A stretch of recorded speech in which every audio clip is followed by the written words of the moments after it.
Alhamdulillah pada malam hari ini kami menyelenggarakan satu kegiatan di mana rencana kami akan berangkat menuju ke Lawang, Kabupaten Malang, Jawa Timur. Ada di sana yang butuh pertolongan, ada 2 anak perempuan yang hendak dimurtadkan oleh keluarganya.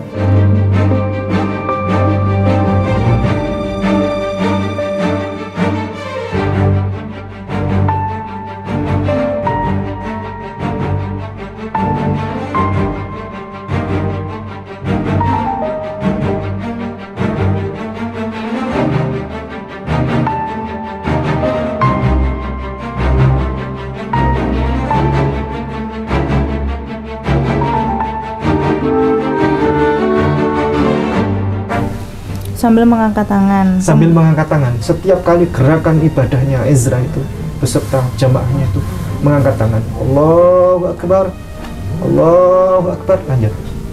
Kemudian mereka berlutut dan bersujud menyembah kepada Tuhan dengan muka sampai ke tanah. Kemudian mereka berlutut. Berlutut itu rukuk, posisi rukuk.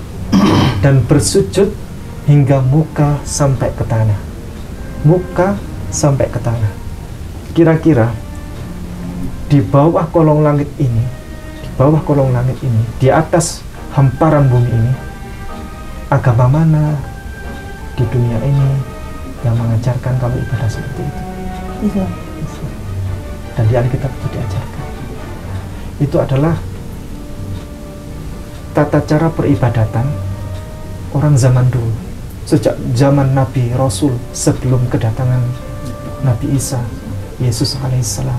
Dan Yesus juga kalau sholat juga seperti itu, karena itu ajaran para Rasul, Nabi dan Rasul turun-temurun hingga dilanjutkan oleh Nabi Muhammad SAW. Gerakan kurban tidak biasa untuk mu'alaf di pedalaman. Mu'alaf Center Nasional Hagia Sophia Indonesia membuka peluang ladang amal berkurban dengan seluas-luasnya untuk sasaran mu'alaf miskin di pedalaman. Ada 3 nilai lebih yang akan Bapak Ibu dapatkan. 1. Kurban Anda tepat sasaran kepada yang benar-benar membutuhkan. 2. Mu'alaf di pedalaman sangat-sangat senang karena mereka jarang makan daging, lebih seringnya makan umbi-umbian. Bahkan mereka sering makan ulat sagu. Jangankan daging, beras saja mereka tidak mampu untuk beli. 3. Nama Anda akan kami cantumkan di dalam laporan video pelaksanaan kurban. Adapun sasaran wilayah yang akan menjadi tempat untuk pelaksanaan berkurban adalah Mu'alaf Pedalaman Simoy Laklak, Mu'alaf Bolang Mongondo, Mu'alaf Pedalaman Ue Malingpu, wilayah garis pemurtadan Malang Selatan, dan lain-lain. Dengan ketentuan sebagai berikut.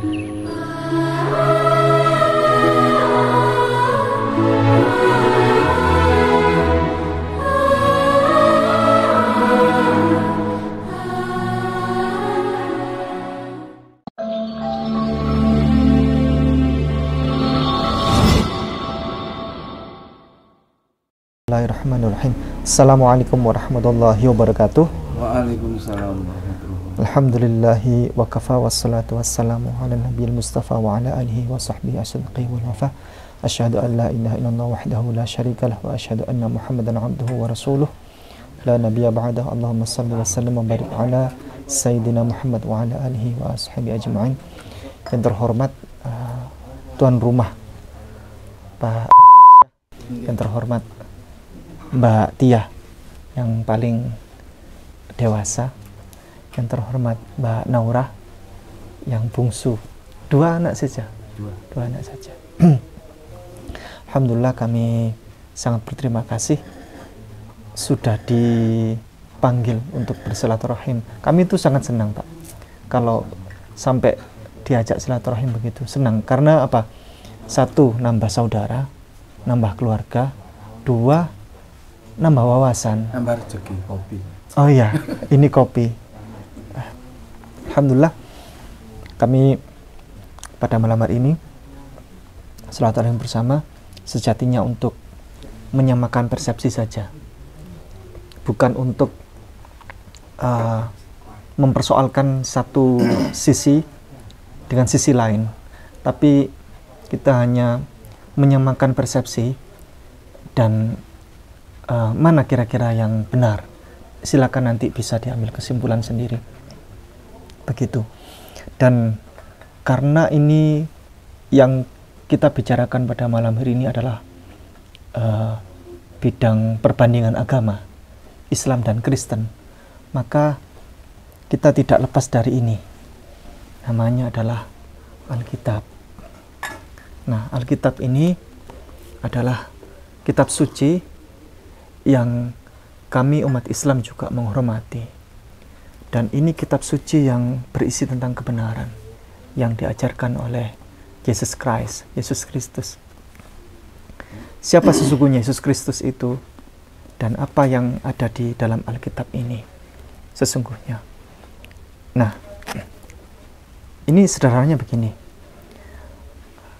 Kami sering menyampaikan bahwa Alkitab ini mari kita jadikan sebagai pedoman hidup, sehingga nanti ini akan kita jadikan sebagai jaminan ini menuju surga. Sederhananya begini, kalau nanti Alkitab ini sampai ternyata dihukumi oleh Allah di akhirat nanti oleh Tuhan yang Maha Esa sebagai sebuah kesalahan misalnya, maka orang Kristen dan Katolik masuk neraka, orang Islam masuk surga. Sepakat? Jikalau nanti di akhirat ternyata ini salah, orang Kristen dan Katolik masuk neraka, orang Islam masuk surga.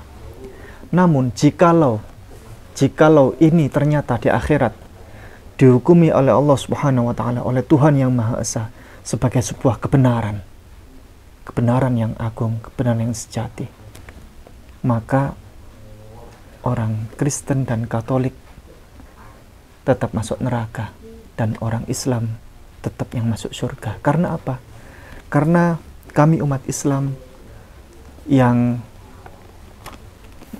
mempelajari ini dan yang menjalankan seluruh ajaran perintah Yesus Kristus, perintah Bible ini, Alkitab ini. Saya berikan contoh beberapa gambaran, instrumen. Misalnya, Alkitab ini mengajarkan tentang puasa. Yesus Kristus berpuasa. Kami umat Islam berpuasa, umat Kristen tidak berpuasa. Kalaupun puasa mungkin puasa sendiri-sendiri mungkin. Tapi kalau kita umat Islam, syariat berpuasa sangat ketat sebagaimana yang diajarkan oleh Alkitab.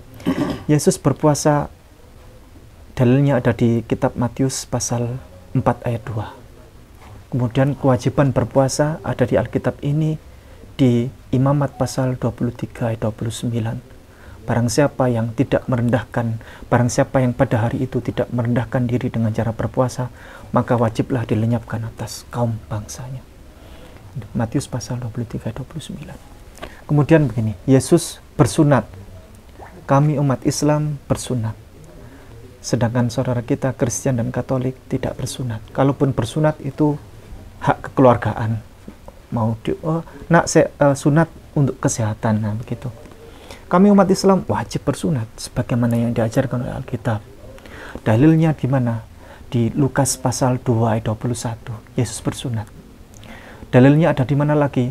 Ada di kitab Kejadian pasal 17 ayat 9 sampai 14. Bahwa hukum sunat itu adalah hukum yang kekal. Hukum yang kekal itu abadi dunia akhirat, yang disampaikan kepada Allah langsung kepada Nabi Abraham, untuk Nabi Abraham beserta keturunannya, dan Nabi Abraham bukan keturunannya. Semua laki-laki wajib bersunat.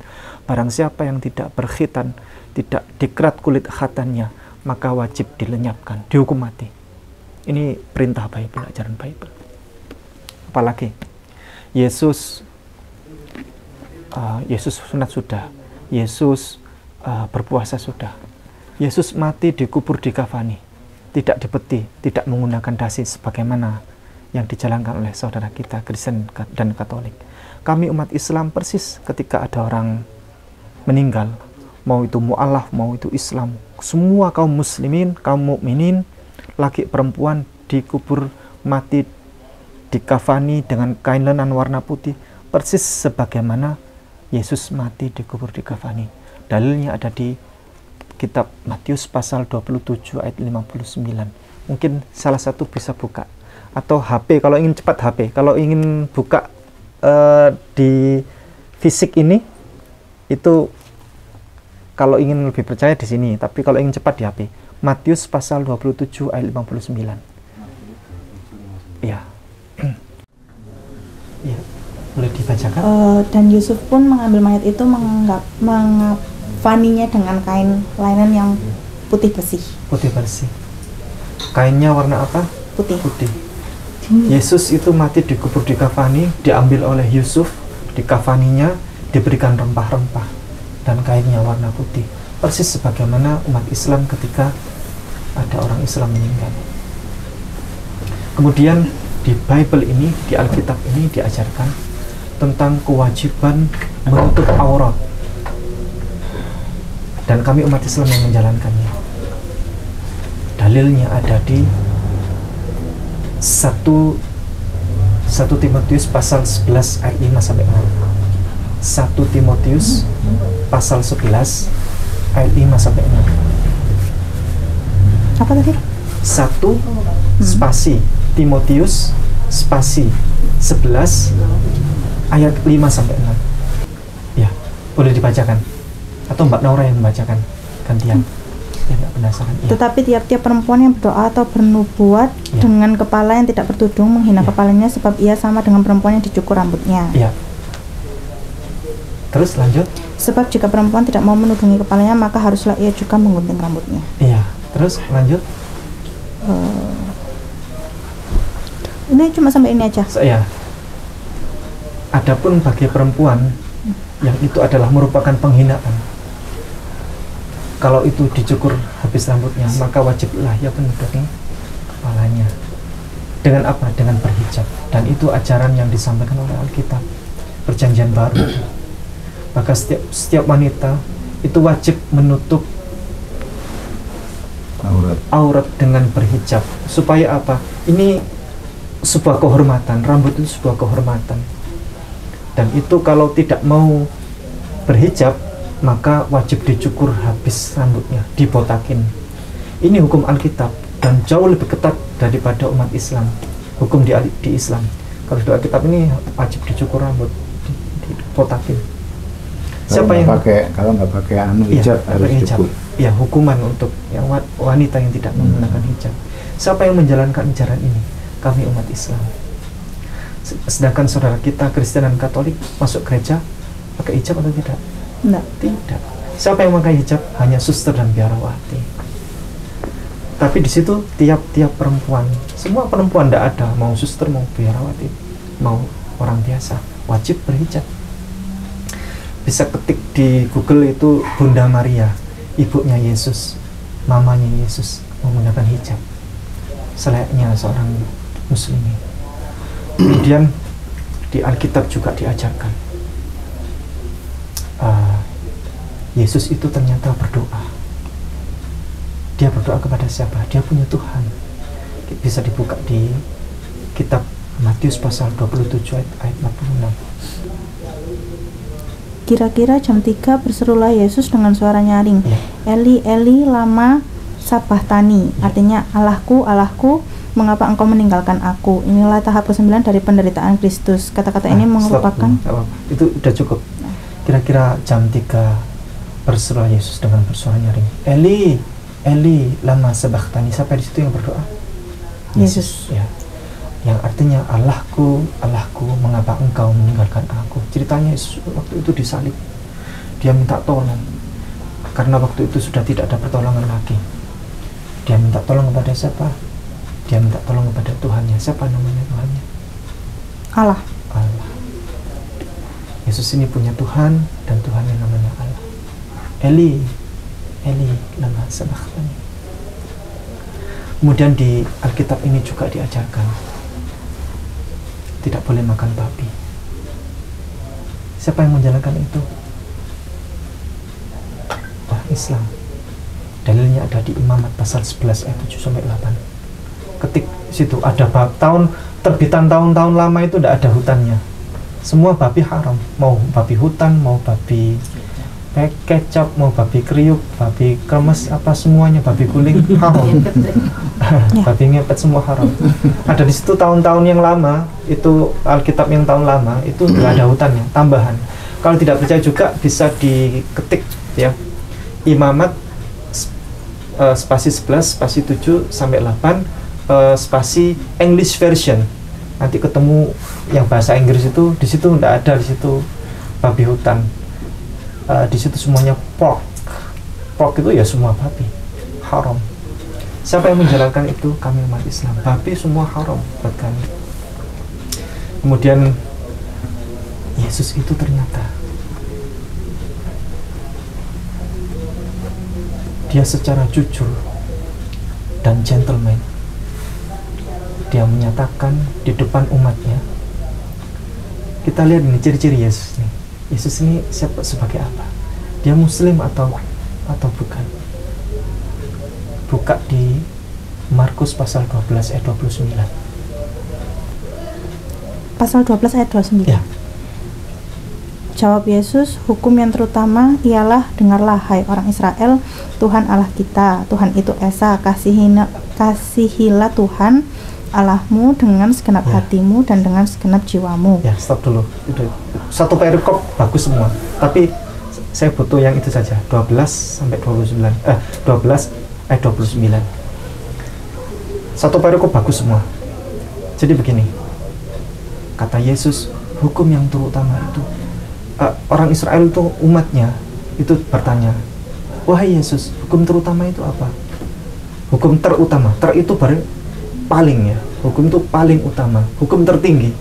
Kalau sudah ada utama, berarti tertinggi, melebihi undang-undang yang lain. Kalau ada undang-undang ini, tapi kalau yang terutama, nah inilah hukumnya. Kata Yesus, hukum yang terutama itu ialah, dengarlah hai orang Israel, Tuhan Allah kita, Tuhan itu Esa, Tuhan itu satu. Kalau yang di bahasa Hebrunya, Shema Yisrael, Adonai Eloheinu, Adonai Echad. Echad itu bahasa Ibrani. Kalau bahasa Arabnya Ahad. Qul huwallahu ahad. Dengarkanlah hai orang Israel, Tuhan Allah kita, Tuhan itu satu. Dan Yesus tidak pernah di Alkitab setebal ini menyatakan, dengarkanlah hai orang Israel, Tuhan kalian adalah aku, sembahlah aku. Tidak ada. Tapi Yesus secara gentleman, jujur Yesus ini di Alkitab hal ini semuanya Yesus itu menyatakan, selalu dia menyatakan tauhid, dia bertuhan. Siapa Tuhannya? Allah. Dan dia selalu menyatakan, sembahlah Allah, kasihilah Tuhanmu dengan segenap hati. Bukan begitu kan? Ya. Bukan kasihilah aku dengan segenap hati. Enggak ada. Kemudian Yesus itu juga bersyahadat. Ada syahadatnya Yesus. Yohanes pasal 17 ayat 3. Inilah hidup yang kekal itu, yaitu bahwa mereka mengenal Engkau satu-satunya Allah yang benar, dan mengenal Yesus Kristus yang telah Engkau utus. Itu perkataan, ini sebenarnya ayat ini ayat andalan di Alkitab. Ayat, tapi di gereja di sini tidak pernah dibacakan ayat ini. Jarang sekali dibacakan dan hampir tidak pernah. Yohanes pasal 17 ayat 3. Inilah hidup yang kekal itu. Kekal itu apa? Kekal itu abadi. Abadi itu dunia atau akhirat? Akhirat. Berarti kekal itu dunia dan akhirat. Hukum yang kekal abadi, yakni akhirat. Inilah hidup yang kekal itu, yang akan dibawa kita ke akhirat. Bahwa mereka itu seluruh umat manusia mengenal Engkau. Engkau itu siapa? Allah. Engkau satu-satunya Allah yang benar. Bukan mengenal aku, bukannya. Kalau di situ bukan mengenal aku satu-satunya Allah yang benar, tidak. Kata Yesus, mengenal Engkau satu-satunya Allah yang benar, dan mengenal Yesus Kristus yang Engkau utus. Berarti Yesus utusan siapa? Allah. Utusan Allah. Dan utusan itu beda dengan yang utusan itu beda dengan yang mengutus. Contoh, presiden dengan utusan presiden sama tidak? Tidak sama. Presiden tidak sama dengan utusan presiden. Utusan presiden bukan presiden, dan presiden bukan utusan presiden. Contoh, menteri itu utusan presiden. Menteri presiden bukan? Bukan. Menteri hanya menyampaikan risalah, menyampaikan pesan kepada masyarakat dari Pak Presiden.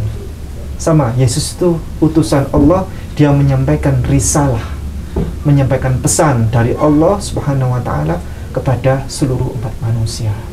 Sebagaimana rasul-rasul yang lain, mulai dari Nabi Adam hingga Nabi Muhammad SAW, hanya menyampaikan risalah, menyampaikan, ayo, dengarkanlah hai orang Israel, Tuhan Allah kita, Tuhan itu Esa satu.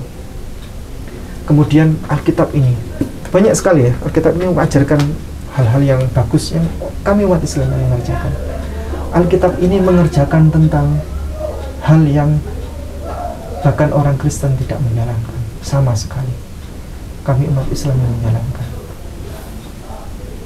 Nehemia pasal 8 ayat 6. Boleh dibuka. Kalau di sini 8 ayat 6. Kalau di HP 8 ayat 5. Nehemia pasal 8 ayat 5.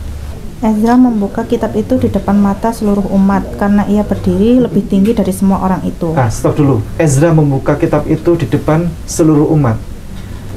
Dan lanjut tadi. Dan ia berdiri lebih tinggi dari semua orang. Dari semua orang. Berarti dia Ezra sebagai apa ini? Ezra adalah seorang rasul. Dan dia sebagai apa di sini? Khutbah. Dia sedang berkhutbah di situ. Karena dia berdiri lebih tinggi dari seluruh umat. Sambil dia membuka kitabnya. Terus lanjut. Pada waktu ia membuka kitab itu, semua orang bangkit berdiri. Pada waktu ia membuka kitab itu, lalu kemudian umat berdiri, jamaah semua berdiri. Ada satu agama di dunia ini, ada Allahu Akbar, asyhadu an la ilaha illallah, berdiri semua. Lanjut. Lalu Ezra memuji Tuhan. Allah yang Maha Besar. Dan semua orang menyambut dengan amin. Stop dulu. Lalu Ezra memuji Tuhan dengan perkataan Allah yang Maha Besar. Pernah dengar tidak di Islam itu Allah yang Maha Besar itu kalau di bahasa Arabnya apa? Allahu Akbar. Ezra sebagai imam di situ, Ezra Allahu Akbar. Lalu jemaat di belakangnya semuanya di situ menyambut dengan amin. Di situ aminnya ada 2 kali. Berarti karena 2 kali itu representasi bahwa jemaatnya banyak. Amin di situ. Kemudian lanjut. Sambil mengangkat tangan. Setiap kali gerakan ibadahnya Ezra itu beserta jemaahnya itu mengangkat tangan. Allahu Akbar. Lanjut. Kemudian mereka berlutut dan bersujud menyembah kepada Tuhan dengan muka sampai ke tanah. Kemudian mereka berlutut. Berlutut itu rukuk, posisi rukuk. Dan bersujud hingga muka sampai ke tanah.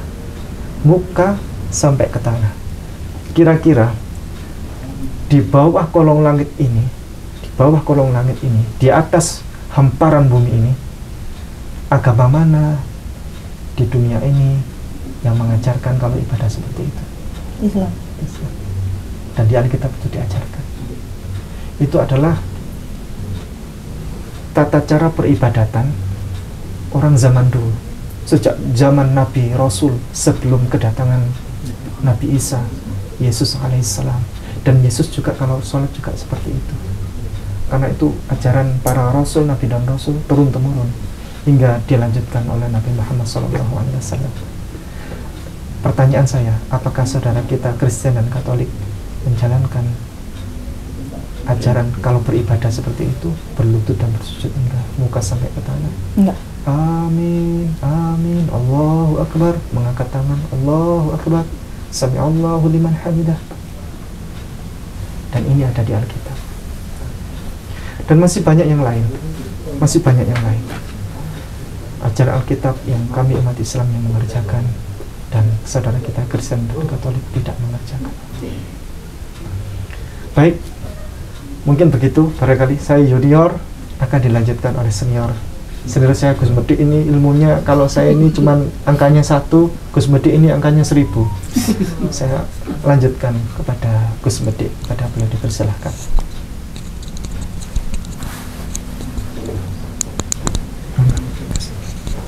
Ya, karena saya ini juga punya senior, maka biar senior saya.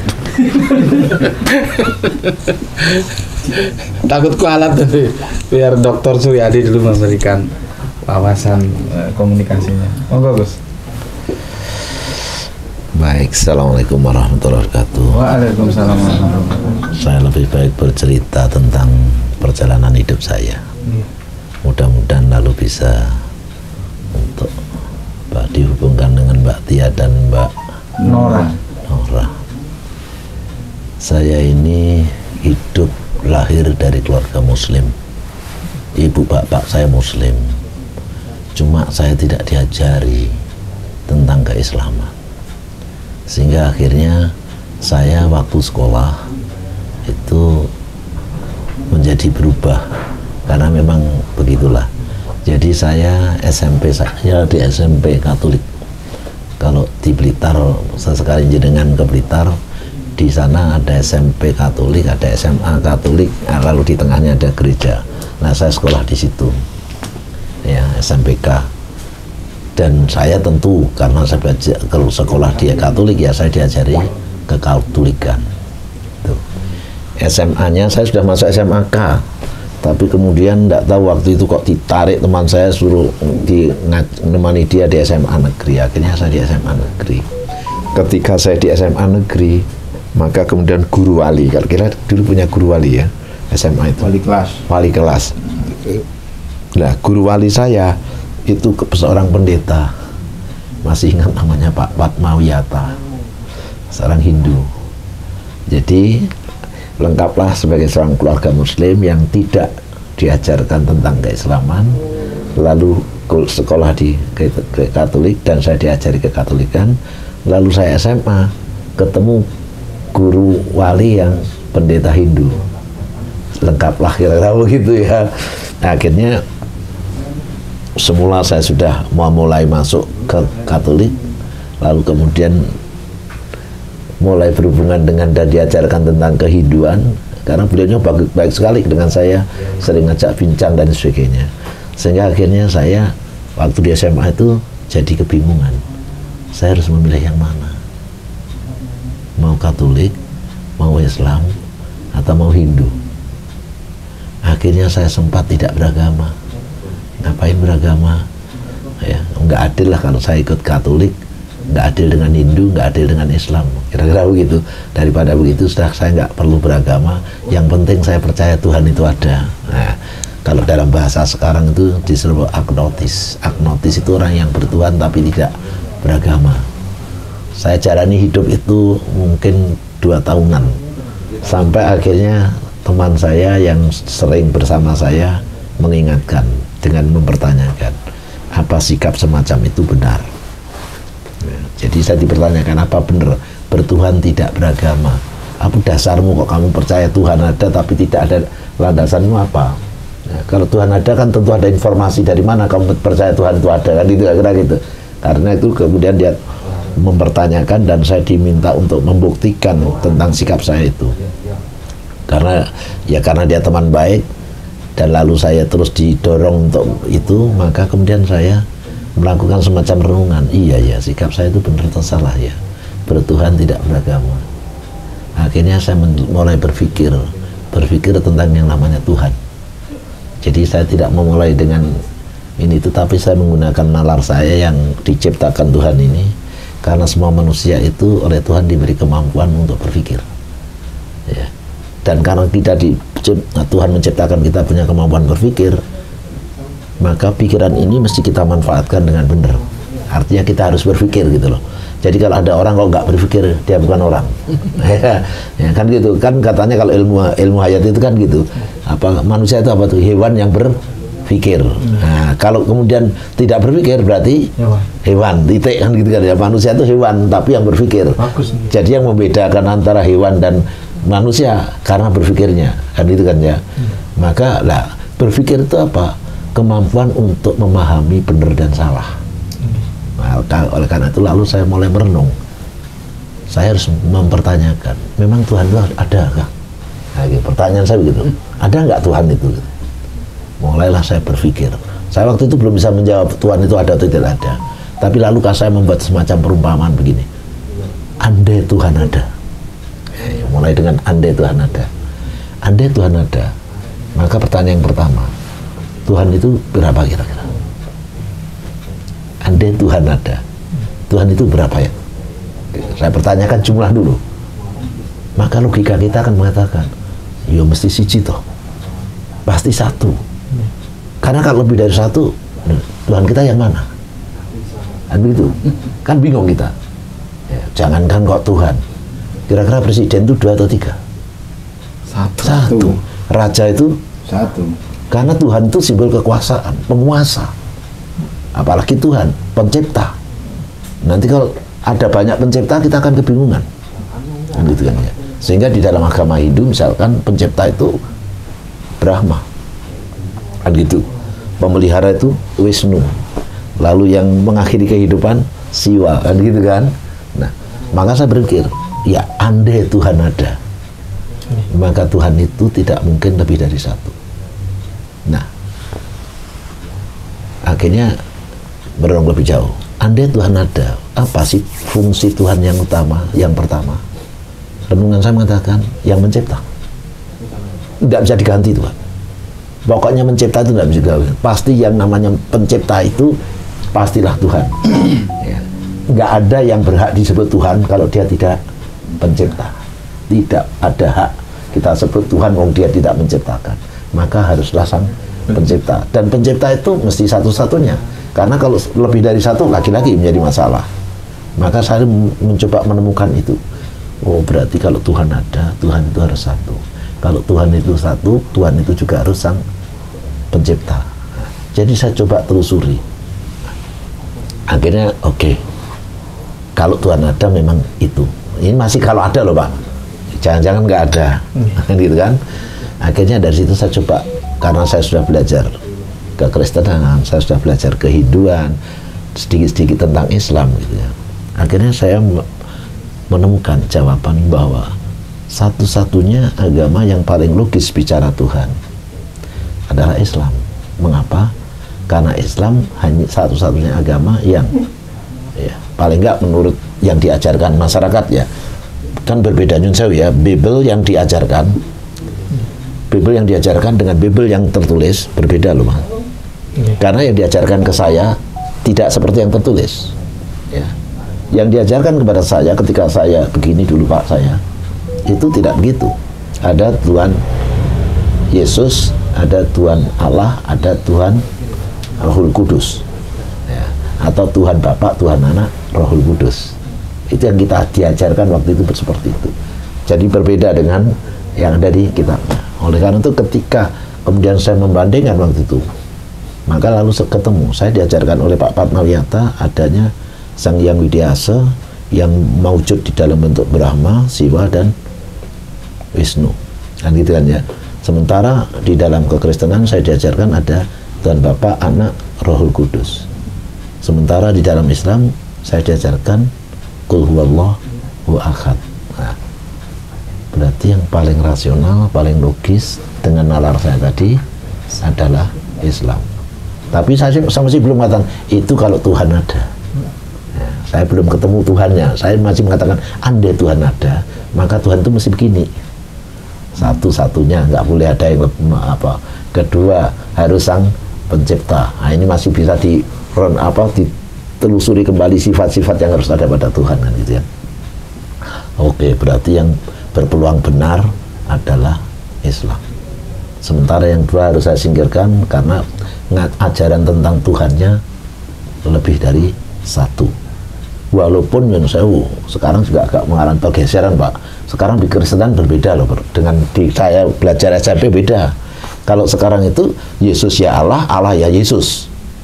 Ya. Dulu beda. Ya, dulu nggak begitu. Ya. Nah kalau kita baca sejarah di dalam kekristenan, Tuhan itu ada tiga 3 kali atau 2 kali periode, Pak. Pertama ketika Yesus diangkat menjadi Tuhan. Itu kalau kita belajar kekristenan ya, yang disebut dengan Konsili di Nikea 325 itu ya. Itu pengangkatan pertama. Karena sebelumnya, Pak, nggak ada konsep itu. Sehingga Yesus diangkat. Yesus diangkat ya, Bu. Yesus tidak klaim diri, tapi diangkat melalui sebuah pertemuan yang mengangkat forum yang Yesus sudah tidak ada. Dilantik istilahnya bahasanya Kiai. Oh, dilantik ya. Di forum manusia di mana Yesus tidak ada. Dan itu 300 tahun kemudian. 325 tahun.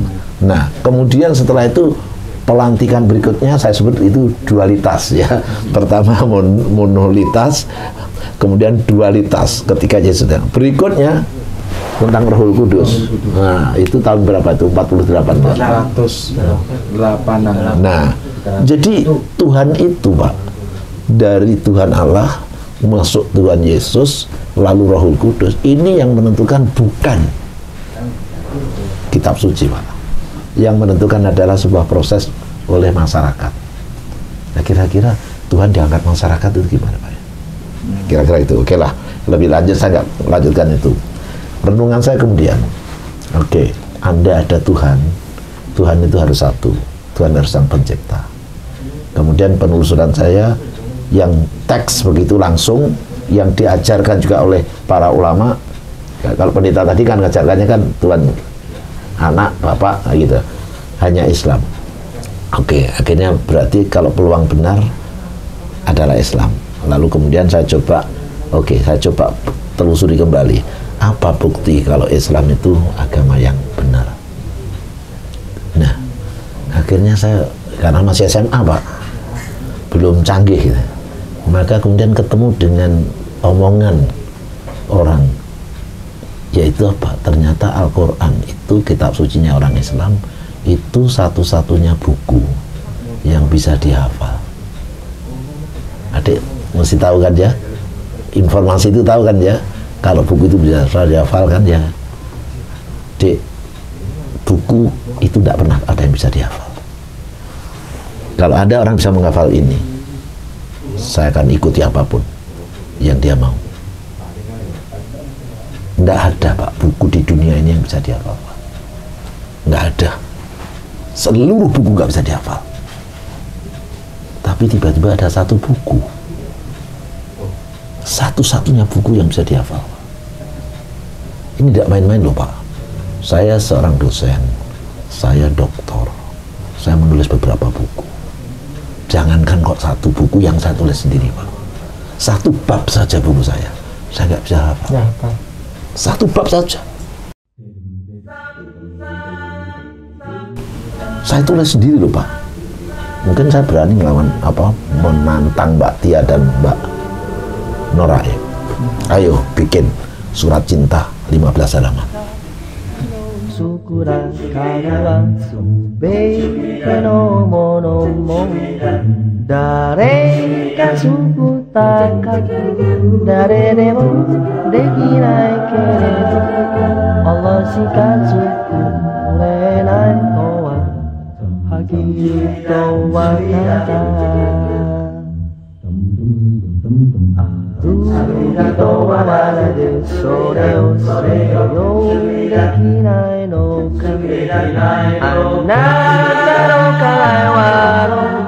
Watashi wa